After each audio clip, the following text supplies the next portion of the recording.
বর্তমানে রাজ্যের পরিস্থিতি, দেশের পরিস্থিতি এবং গতকালকে কৈলাসহরের ঘটনাগুলি দেখার পর একটা কবিতা লিখলাম। কবিতাটা আপনাদের আবৃত্তি করে শোনাবার চেষ্টা করব।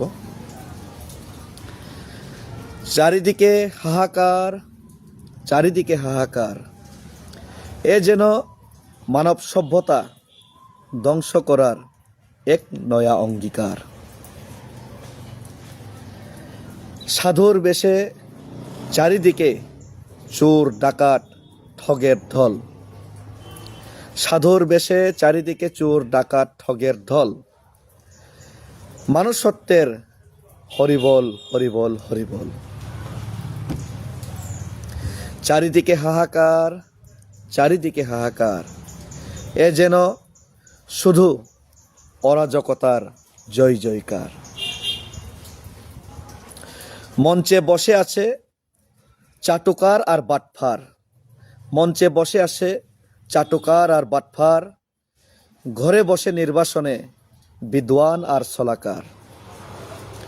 চারিদিকে হাহাকার, চারিদিকে হাহাকার, দেশ চালাচ্ছে নেতার জায়গায় চাটুকারি কলাকার। কেউ বলছে হিন্দু খাত্রে মে, কেউ বলছে মসজিদ, কেউ ভাঙছে চার্চ, কেউ করছে নেগুর টাকার জন্য মারপিট। চারিদিকে চারিদিকে অরাজকতার জয় জয়কার। বিশ্বায়নের এই পরিণতিতে আজ যেন লাগছে এত মানবতার হার, এত মানবতার হার, এত মানবতার পরাজয়। ধন্যবাদ। সবাই সুস্থ থাকুন, ভালো থাকুন এবং সবাই মিলেমিশে আজকে যে দেশ রাজ্যের আর দুনিয়ার পরিস্থিতি,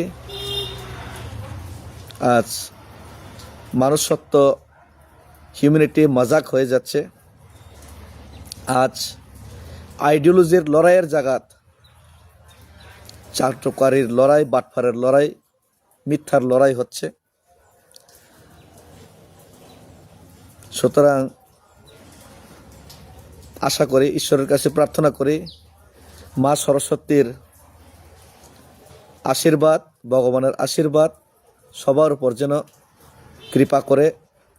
যারা গোবর খান, যারা গোমূত্র পান করেন, তাদের মাথায় যেন সরস্বতীর আশীর্বাদ ভর করে ওনাদেরকে শুভ বুদ্ধি দেন।